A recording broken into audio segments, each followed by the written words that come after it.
astele.tv.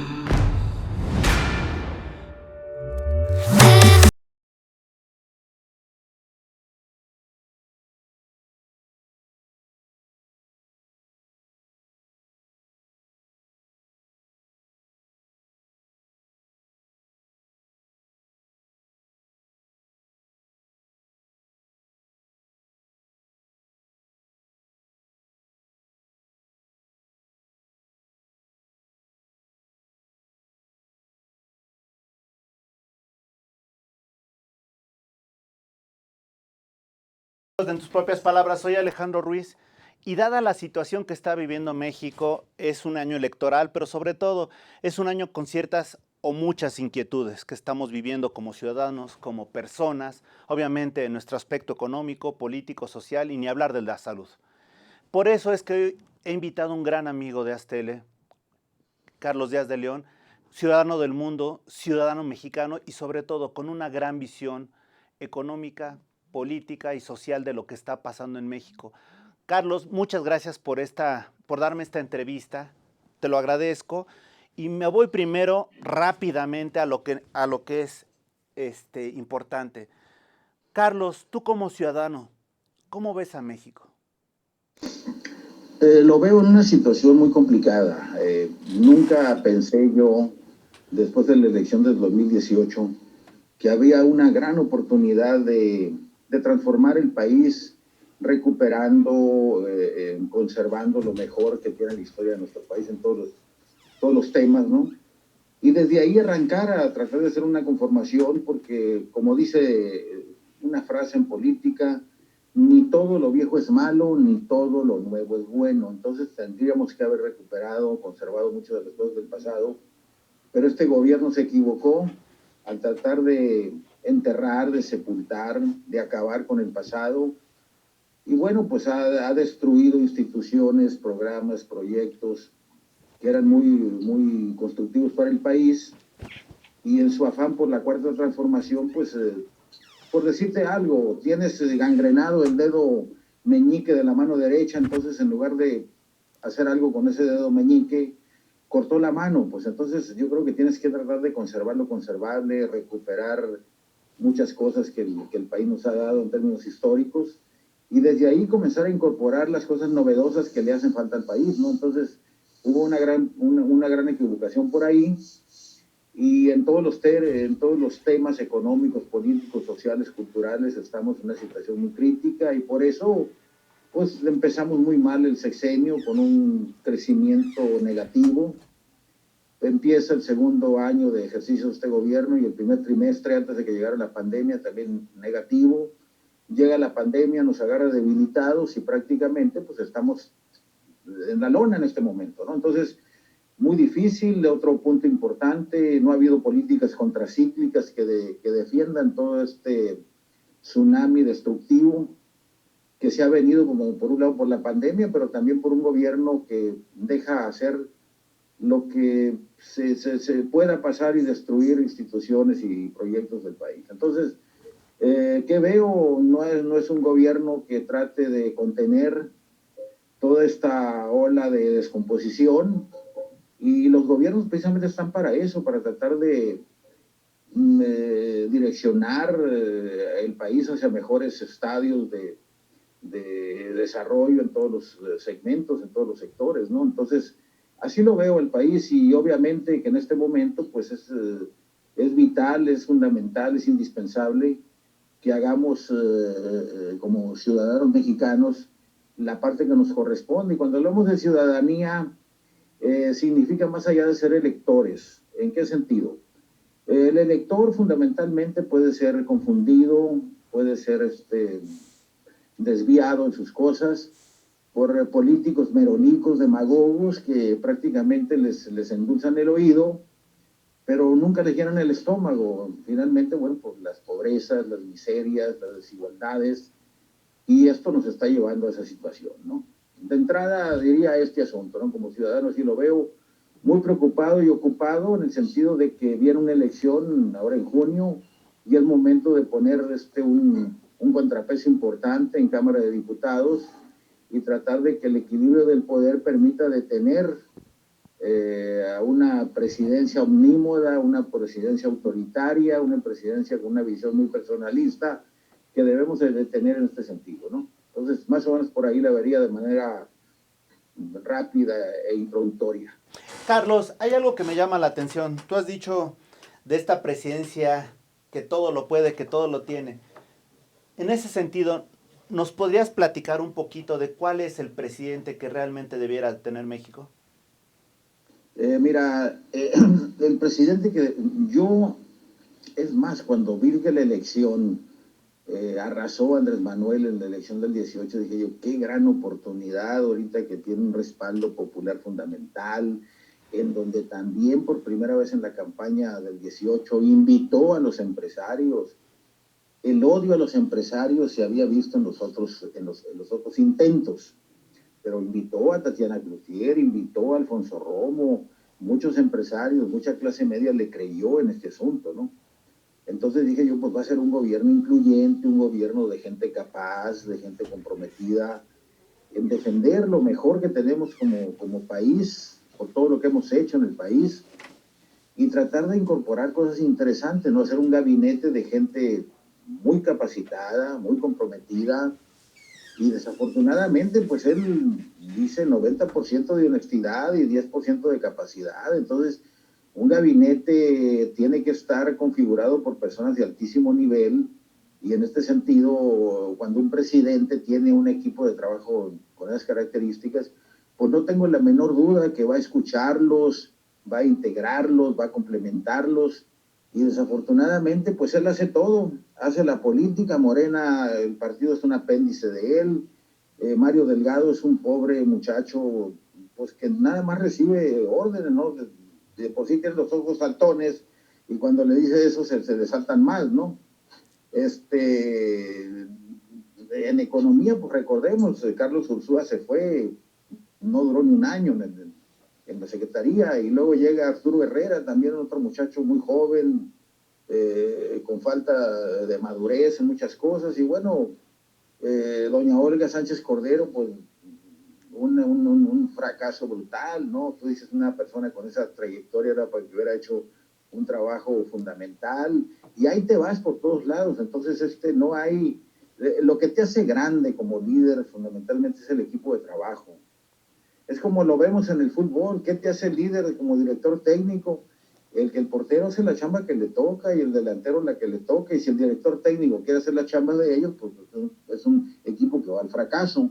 Entonces Andrés Manuel, en ese sentido, pues quiere hacer el trabajo de todo el gabinete, no los deja actuar, no los escucha, todos están como perritos friolentos sin hacer nada y bueno, está pasando este tipo de cosas, ¿no? Es gravísimo, es gravísimo. El líder tiene que escuchar a los mejores y tomar las mejores decisiones con sensatez escuchando a la gente. Entonces, si no escucha a la gente, pues está pasando el desastre que estamos viendo en todos los sentidos, ¿no?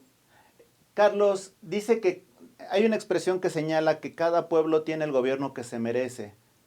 ¿Realmente Ajá. tenemos los mexicanos el gobierno que merecemos? Mira, yo creo que aquí pasa lo siguiente. El pueblo es una figura muy amorfa. La gran mayoría del pueblo mexicano, producto de las desigualdades, de la pobreza, de la ignorancia, hay diferentes segmentos en el país. El país se ha urbanizado, el país tiene sectores sociales muy informados, muy formados.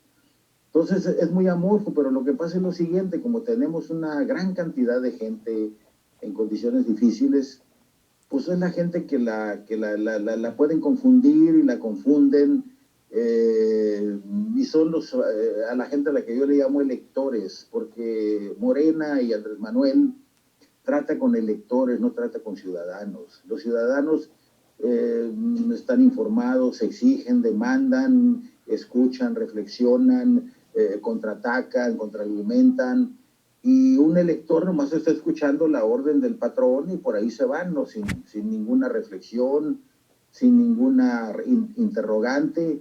Entonces es un pueblo en diferentes niveles, vamos a decir, ¿no? Pero desafortunadamente el electorado no razona mucho su voto, no lo analiza, escucha lo que escucha de su líder y se lo cree. Entonces, necesitamos definitivamente, como se dice, a mayor ciudadanía, mayor democracia, y a mayor democracia, mayor ciudadanía. Y los proyectos de desarrollo de una sociedad progresista, que respete las libertades económicas, que se comprometa con el desarrollo social, que respete las libertades de expresión y de asociación, pues prácticamente se dan con ciudadanos mucho más estructurados, equipados, ¿no?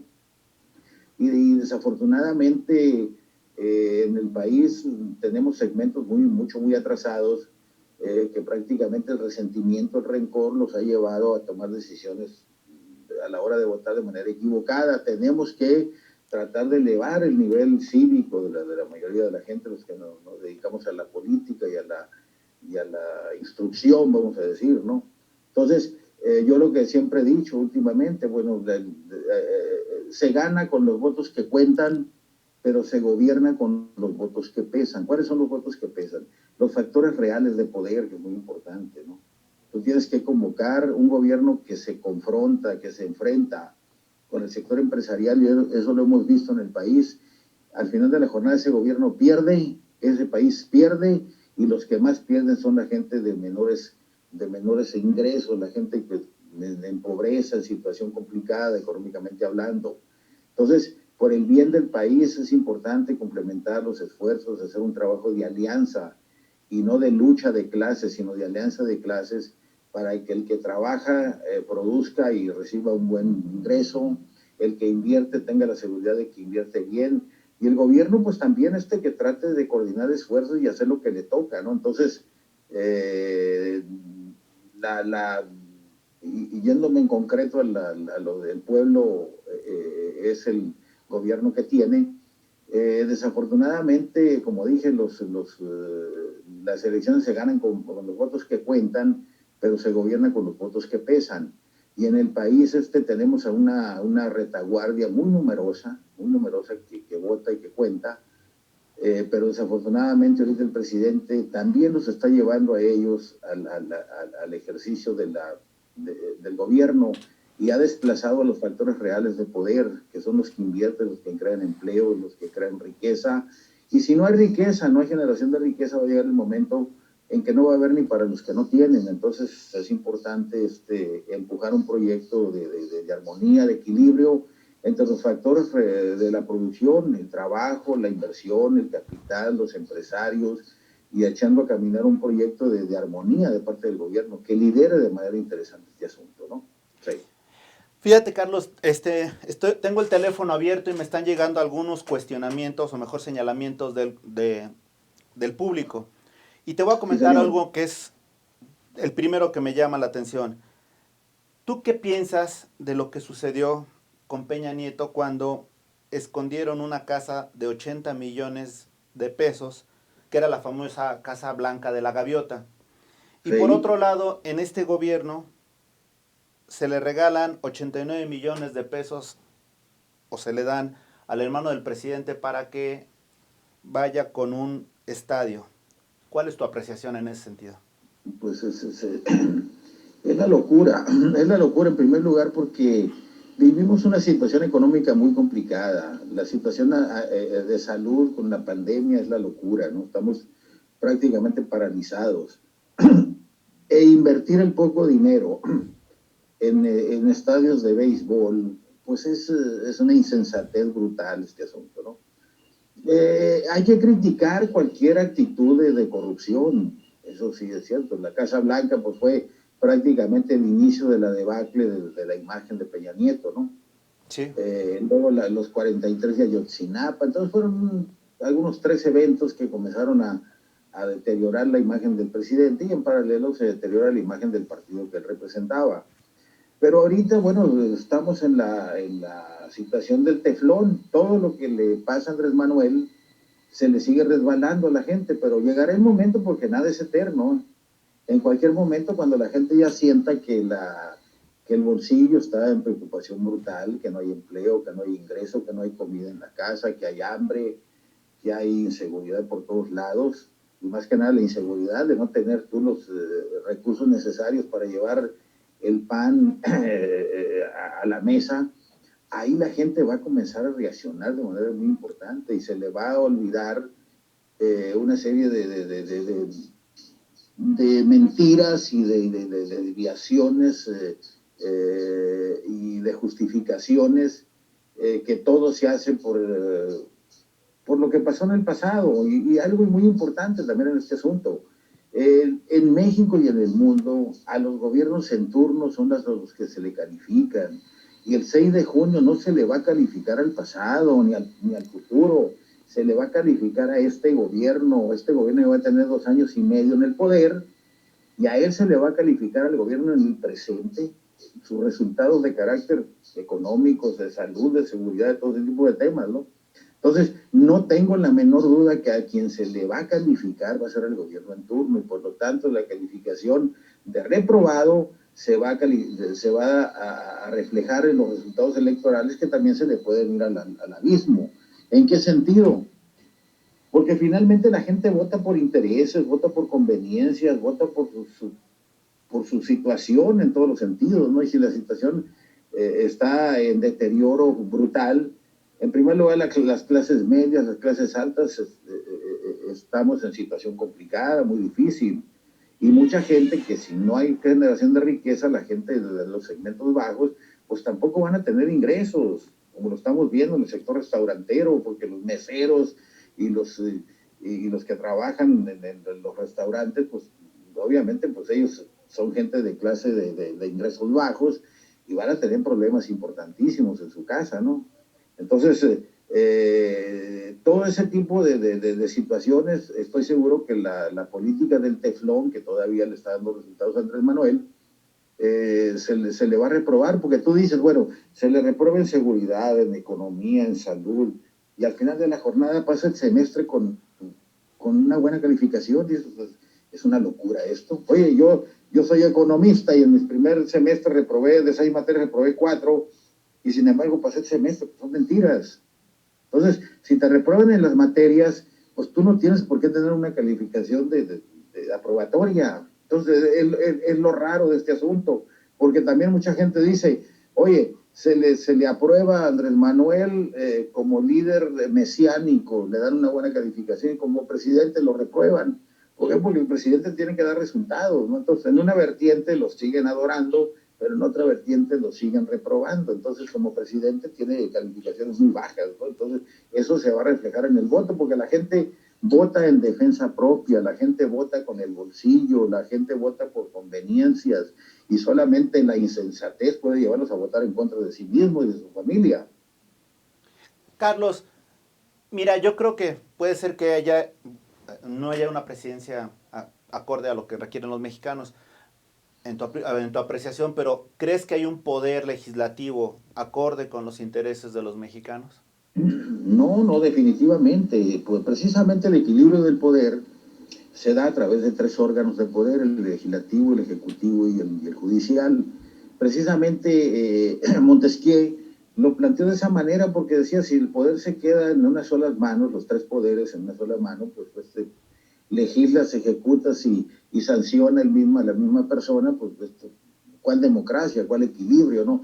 Es una posición totalmente personalista, individualista, dictatorial. Entonces, por eso es importante que el equilibrio del poder de manera corresponsable, cuando el poder está en distintas manos, y ahorita lo vemos prácticamente. Andrés Manuel tiene el poder ejecutivo de manera absoluta y tiene el poder legislativo de manera casi absoluta también. Entonces, pero todas las decisiones, por ejemplo, el tema del presupuesto, que es una decisión de carácter unicameral, vamos a decir. Quien decide este asunto es Cámara de Diputados. El dinero pues permite precisamente canalizar, drenar dinero para que los proyectos en todo el país, desde Yucatán hasta Baja California, pues aterricen para que se lleven a cabo, ¿no? Proyectos de cualquier tipo, educativo, de salud, de seguridad, de infraestructura, de lo que quieras. Tiene que tener dinero, si no, no camina. Entonces la Cámara de Diputados y la Cámara de Senadores recogen el dinero, este dinero aterriza en la federación, en el gobierno federal, y el gobierno federal después distribuye el 100%, del 100% que recoge en todo el país, distribuye el 20% a estados y municipios y el 80% se queda con él. Entonces, como dice, el que parte y reparte se queda con la mayor parte. Entonces, por eso los gobernadores y los presidentes municipales siempre van a buscar dinero a la federación, pues para que pues, sin dinero nada camina, mi querido Alejandro. Entonces, ahí andan los gobernadores cuando viene la discusión presupuestaria en Cámara de Diputados en septiembre, octubre, por ahí, a tratar de decir, oye, necesito recursos para este proyecto de tal parte. Y ahí van a negociar la lana, y van a mendigar el dinero que les toca. ¿En qué sentido? Porque al final de la jornada hay estados muy productivos que aportan mucho a la federación y que reciben no lo correspondiente. Y hay otros estados que aportan poco y reciben mucho. ¿Por qué? Porque también hemos visto una cosa muy importante, Alejandro. Yo lo he dicho en varias intervenciones. El desarrollo de un país radica fundamentalmente en el desarrollo de su recurso humano. Antes hablábamos mucho del bono demográfico. Una gente nada más porque nació no le agrega valor a la vida. Esa gente que nació tiene que desarrollarse como recurso humano, que es educación, capacitación, compromiso con su comunidad, tener obligaciones, responsabilidades, defender derechos, todo ese tipo de cosas. Pero, y lo vemos de manera clara, bueno, muchos estados, como estamos comentando, aportan mucho y reciben poco, otros estados aportan poco y reciben mucho. Entonces, hay muchas regiones que están molestas en ese sentido, con ese tipo de federalismo económico, podríamos decir.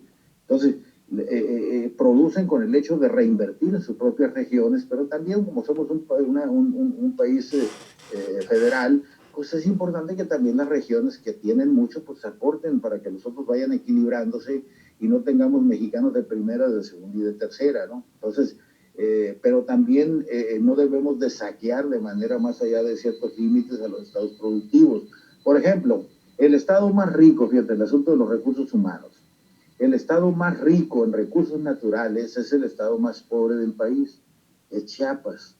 Y el estado más pobre en recursos naturales del país es Nuevo León y sin embargo es el estado más rico. ¿Cuál es la riqueza de un país? El ser humano desarrollado, el recurso humano desarrollado, no nada más porque nació. En el mundo habemos alrededor de cerca de 7.800 millones de habitantes en el mundo y de esos 7.800, como 3.000 no le agregan valor al mundo, en la ignorancia, en la pobreza, en la irresponsabilidad, en la falta de oportunidades. Entonces, el mundo está sobrecargado de gente y México también está sobrecargado y la Ciudad de México está sobrecargada en términos poblacionales. Entonces, hay mucho, nos hemos pasado de la raya en las partes demográficas, en la parte demográfica. Antes, pues, se le premiaba el Día de las Madres a la señora más prolífica. Oye, tuvo 18 hijos, maravilloso. Ahora estamos al revés. Las nuevas generaciones no quieren tener hijos, pues si quieren tener uno, si quieren tener dos o no tener hijos. Ahora quieren tener perrijos, así le llaman todo. ¿Por qué? Porque la misma realidad a la gente que tiene cierta formación, pues se cuida en ese sentido, ¿no? Entonces, definitivamente, pues hay muchas situaciones que tenemos que tomar en cuenta en el país para que las cosas caminen de manera correcta y lo importante es tener una ciudadanía que reclame sus derechos, pero que también sea muy responsable consigo mismo en el sentido de también cumplir con sus obligaciones, que es muy importante, ¿no? Hay poca ciudadanía en el país.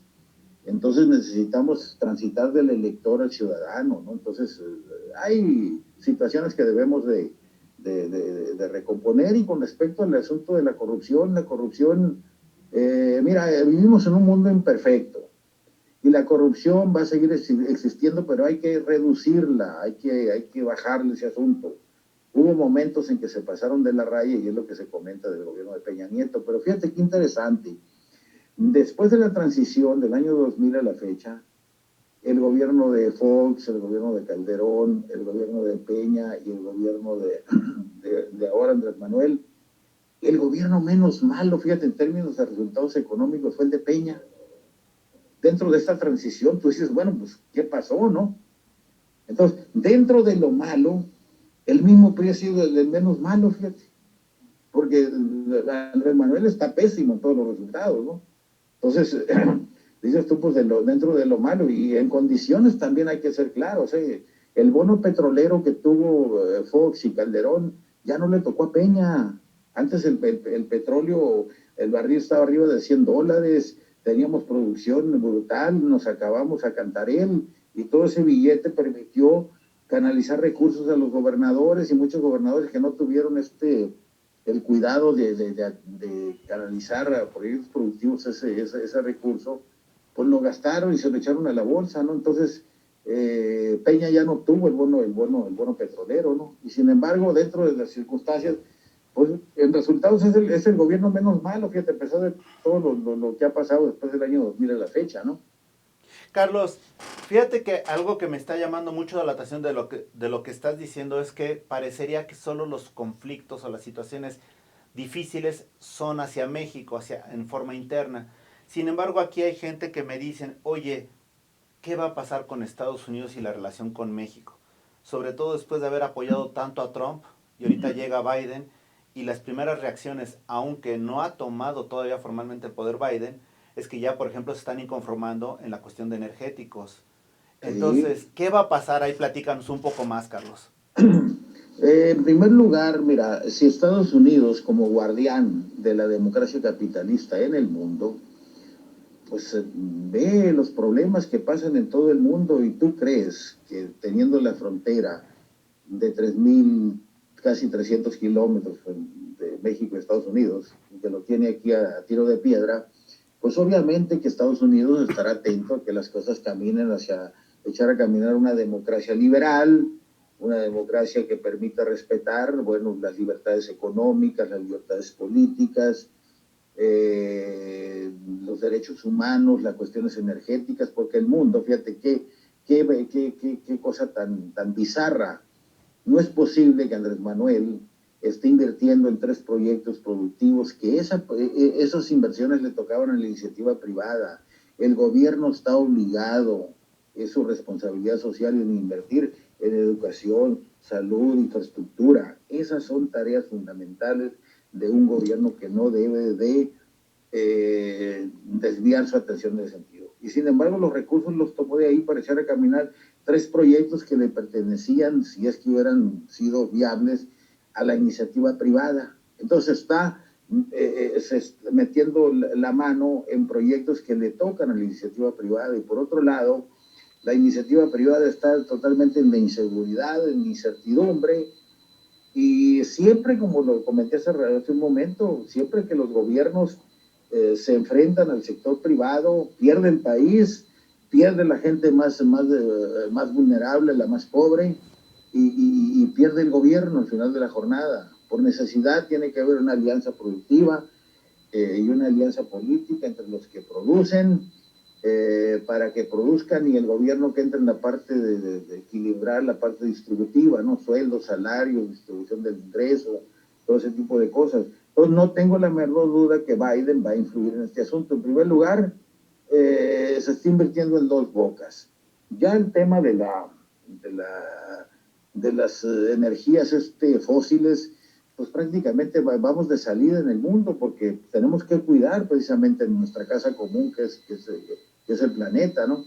Y lo decía yo hace rato, somos casi 8.000 millones de habitantes en la Tierra. Mucha gente, por su situación económica, cualquier animalito que ve por ahí se lo come. U otros por su voracidad de riqueza impresionante, van y los matan. La flora y la fauna, bueno, la flora pues lo mismo, y una planta comible se arrasan con ella. Terminan con bosques, con selvas, porque quieren hacer proyectos de inversión para otro tipo de cosas. Entonces, tenemos que cuidar a la aldea común, que es el planeta, y la parte de las energías renovables es lo que va a priorizarse en el mundo. Y por otro lado, lo estamos viendo en varias regiones y países de Europa, ya están impulsando los autos eléctricos, ¿no? Entonces, todo ese tipo de situaciones se va a acabar porque, en primer lugar, se está agotando, es un recurso no renovable el petróleo, se está agotando, el mundo nos pide precisamente que cuidemos al planeta, que seamos más responsables en el cuidado de la basura, en el cuidado del medio ambiente. Entonces, definitivamente, pues el de Dos Bocas descompone el tema ecológico, el Tren Maya también lo descompone. Es una locura, yo como economista lo dije desde siempre, es una locura que Andrés Manuel haya tomado la decisión. Dije, es que es una insensatez del tamaño del mundo haber acabado con el proyecto del nuevo aeropuerto de Texcoco. Dices tú, ¿cómo va a ser posible que se tiren a la basura miles y miles de millones de pesos y no hay alguien que lo pare? Decirle, ya, es la locura esto que estás haciendo, Andrés Manuel, ya párale. Y no hay nadie, pues imagínate, él cree que está tomando las mejores decisiones y cree porque él, como él dice, yo tengo otros datos y él cree que tiene otra realidad. Creo que Andrés Manuel va a llegar el momento en que después de la avalancha que se le va a venir encima, va a enloquecer. Es que ha tomado tantas decisiones de locura que se le puede venir en cascada una bola de nieve que va a decir, ¿y qué sigue? Está terrible el asunto, porque, por ejemplo, yo te vaticino lo siguiente. El 6 de junio se pierde la mayoría absoluta en Cámara de Diputados por Morena, y de ahí, de inmediato, porque el poder jala y el no poder repele. Desde ahí, el gabinete se le va a dividir. Desde ahí, los senadores se le van a ir del Huacal. Y los diputados, los pocos que lleguen ahí, pues van a ser totalmente controlados por una oposición que va a ser mayoritaria, ¿no? Que va a ser la que va a tomar las decisiones. Entonces Andrés Manuel, sin dinero, porque él lo único que sabe hacer es comprar votos, sin dinero va a estar en la locura. Es muy duro lo que estoy diciendo, ¿eh? Por eso un presidente tiene que tener la inteligencia de decir, esta cargota de un país del tamaño, ¿cómo me lo voy a echar al hombro yo solo? Tiene que pedir apoyo a su gabinete, a sus aliados, a sus adversarios, porque se le puede venir a la locura y puede enloquecer. Literalmente puede enloquecer. Así de sencillo. Carlos, ¿a quién le conviene un México quebrado, un México dividido entre... Pues la verdad es que yo no entiendo, entre pobres y ricos, porque por ejemplo en México, la ciudad, la semana pasada, hubo un servidor público que dijo que los ambulantes sí podían abrir porque eran pobres, ofrecer comida, y los restauranteros no. Entonces con eso pensaría que estamos gobernando para pobres y para ricos, y eso lo confirma el hecho que, por ejemplo, en el sector salud, hasta ahorita solo se haya vacunado a los médicos de los hospitales públicos y no así a los de la iniciativa privada, que también están apoyando en las campañas para evitar el COVID o en un momento dado para controlar el COVID. Entonces, ese tipo de situaciones de dividir entre pobres y ricos, ¿a quién le conviene? Lo único que le conviene es a Andrés Manuel y a sus huestes, a su grupo íntimo. ¿Por qué? Porque él considera que entre más pobres tenga, él va a tener más posibilidades de darles el alpiste para que sigan comiendo de su mano y sigan votando por él. A él lo único que le interesa es el poder por el poder mismo. No le interesa el país. ¿Qué dice? Vamos a atacar la desigualdad, pero quiere atacar la desigualdad haciéndonos pobres a todos. Oye, pues de lo que se trata es que la gente, a los pobres los levantes de nivel, no a las clases medias, a las altas los empobrezcas. Entonces, a él y a su grupo íntimo de fanáticos que traen por ahí, porque pues les llegó el poder y lo están disfrutando de manera personal. Entonces, a nadie le conviene. Una familia dividida es una familia derrotada, un país dividido es un país derrotado, un equipo dividido es un país es un equipo dividido. Todo, la falta de, como yo siempre he dicho, es más lo que nos une que lo que nos divide. Ponderemos eso, prioricemos eso, hablemos de lo positivo, de lo constructivo, y lo negativo vayamos eliminándolo. Es decir, conservar lo mejor del pasado, e incorporar lo mejor del futuro, y lo del presente también tratar de renovarlo.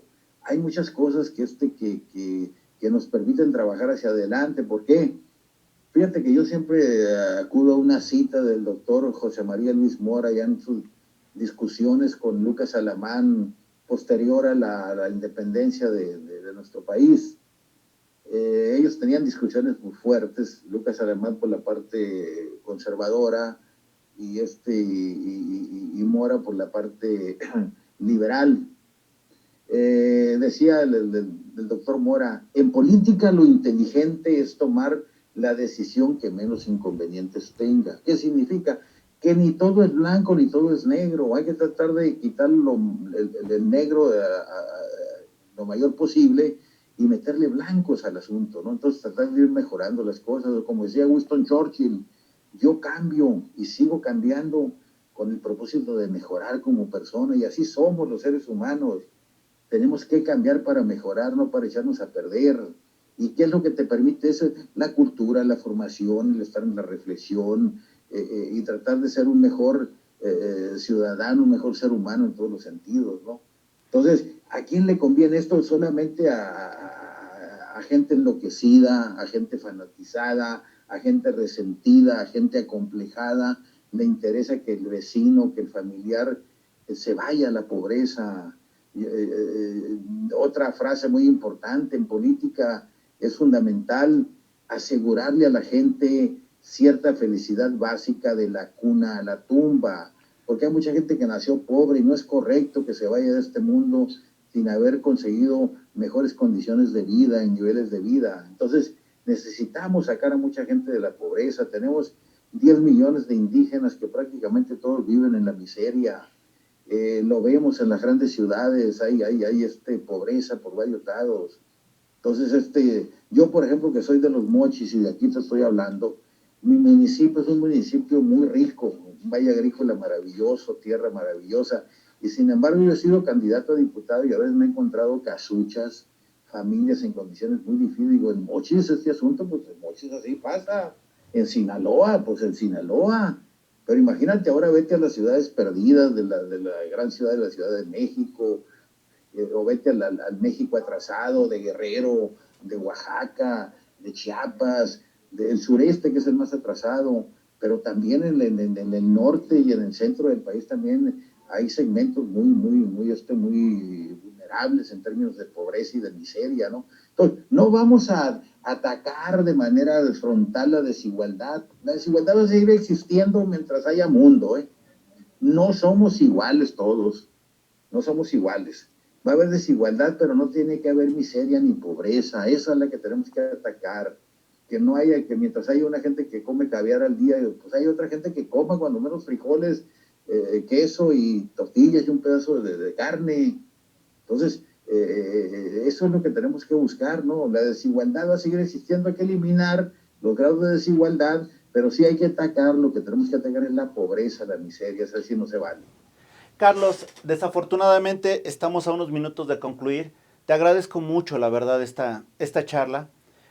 Ojalá que haya más ciudadanos comprometidos como tú que apoyen lo que es el México que todos queremos, que construyamos el México que queremos. Y en ese sentido, te diría y te preguntaría, Carlos, en tus propias palabras, ¿quién eres? Pero esta vez voy a agregar algo más. ¿Qué puedes hacer tú por el México que merecemos los mexicanos? Bueno, mira, yo lo que puedo hacer en este momento, yo estoy aspirando a ser diputado federal por Los Mochis. Hay una alianza PAN, PRI, PRD. Estoy aspirando a esa posibilidad con el propósito fundamental de servirle a la gente, de jugármela por la gente, de que en un cargo de esas características puedes hacer mucho para impulsar un proyecto de desarrollo extraordinario en nuestra región, porque hay potencial importante. Entonces, eso es lo que estoy trabajando, estoy tratando de ser un representante popular, ojalá, y esta alianza PAN-PRI-PRD, que de entrada, de saque, yo la veo que es una alianza ganadora, una alianza triunfadora de saque, pero para que sea ganadora de saque necesita también un candidato ganador. No a cualquier candidato le puede subir a una alianza de este tipo. Tiene que ser un candidato que unifique, que integre, que multiplique, que sume, que conecte con la ciudadanía, que se comprometa, que esté capacitado, que la gente le crea a un candidato. Y necesitamos, aunque mucha gente no lo cree, necesitamos políticos creíbles, confiables, que es muy importante. Entonces, esa es mi tarea. Yo afortunadamente pues parece que las cosas van caminando bien y espero que la alianza, que debe de ser ganadora, también debe de tener un candidato ganador, y yo me apunto para ello. Creo que, no me gusta decir la palabra creo, considero que yo soy una gente que le podría dar la seguridad de que ganáramos este espacio por acá, y fundamentalmente con qué propósito. Necesitamos urgentemente ganar la oposición, la mayoría absoluta en Cámara de Diputados, para meterle un contrapeso y tratar de detener este proceso de destrucción de Andrés Manuel y su grupo. Si no lo paramos desde ahí, otros 3 años de destrucción, el país se va a las cenizas, y para recuperarse va a ser la locura. Obviamente, como tú dijiste, también Biden va a influir aquí a que se pongan las cosas, pero yo creo que Andrés Manuel está en el desespero ahorita de este tipo de cosas, y ahora en el periodo que viene de febrero va a querer seguir haciendo pues, las ocurrencias en sus iniciativas de destrucción de todo tipo. Y bueno, la única manera de detenerlo es con una Cámara de Diputados comprometida, que detenga este proceso de destrucción. Y yo estoy puesto para poner mi grano de arena de los mochis en esta aspiración, con el propósito de hacer un poder legislativo que sea contrapeso, que redireccione las mejores causas y mayores deseos y sueños que tiene el país y cada una de las regiones del país. Necesitamos como políticos dar certeza, dar seguridad, para que la gente tenga canales adecuados de desarrollo en todos los sentidos, y que la inversión fluya, y que el empleo sea más productivo y más distributivo, y que la educación, y que cada uno de los mexicanos seamos más exigentes, pero también muy responsables, obligados con nuestras responsabilidades, que es muy importante. Entonces, esa es la tarea en la que estoy ahorita yo abocado, y espero que los 3 partidos me den esa gran oportunidad de serle útil al país, y que la ciudadanía de México, con un diputado federal, legisla para todo el país y gestiona en términos fundamentales para el distrito al que representa, pero también uno puede gestionar para cualquier región del país. Si hay proyectos importantes en Yucatán o en Tijuana o en Chihuahua, yo también me atravesará porque esas gestiones aterrizan ahí, pero mi compromiso fundamental es con hacer iniciativas de ley, reformar leyes y gestionar cosas importantes para mi región, que es el trabajo más en corto, pero hago las 2 tareas para todo el país, ¿no? Eso es lo que quiero. Me siento capacitado, me siento entusiasmado, me siento muy fuerte desde el punto de vista intelectual, profesional, físico, de amor al país, que es muy importante, en hacer cosas maravillosas, porque necesitamos darle un mejor nivel al poder legislativo en el país, para que sea un equilibrio que detenga este proceso destructivo, que es muy importante, porque regularmente lo que vemos en México es que tenemos muchos diputados y tenemos muy poquitos legisladores, y el legislativo necesita legisladores, porque un diputado puede ser cualquier gente que sepa leer y escribir, y necesitamos gente que, aparte de eso, que esté comprometida con la ética, con la moral y con la preparación, la capacitación, que es importante. Porque ahora mucha gente sacan a candidatos muy populares, pero poco capacitados para ejercer el cargo. Te pongo el ejemplo de Cuauhtémoc Blanco, gobernador, un futbolista que debe tener primaria o secundaria, yo creo, Cuauhtémoc, gobernador de un estado, pues no puede, pues por eso es la decepción de la gente. Pues toda la gente tiene que no votar por el que baila más, o el que patea más, o el que canta más, sino por una gente que se comprometa, que esté preparada para los cargos, y por ahí irnos yendo, ¿no? Eso es mi compromiso, por ahí la estoy trabajando. Muchas gracias, Carlos, y te agradezco esta plática. Agradezco al público que nos ha mandado algunos comentarios. Lo único que yo te puedo decir es muchas gracias, te mando un abrazo, y a ustedes que nos han visto, hemos visto aquí el ejemplo de un ciudadano mexicano. Suerte, y gracias a ustedes por vernos. Hasta la próxima. Gracias, Alejandro, y un abrazo. Aztele.tv.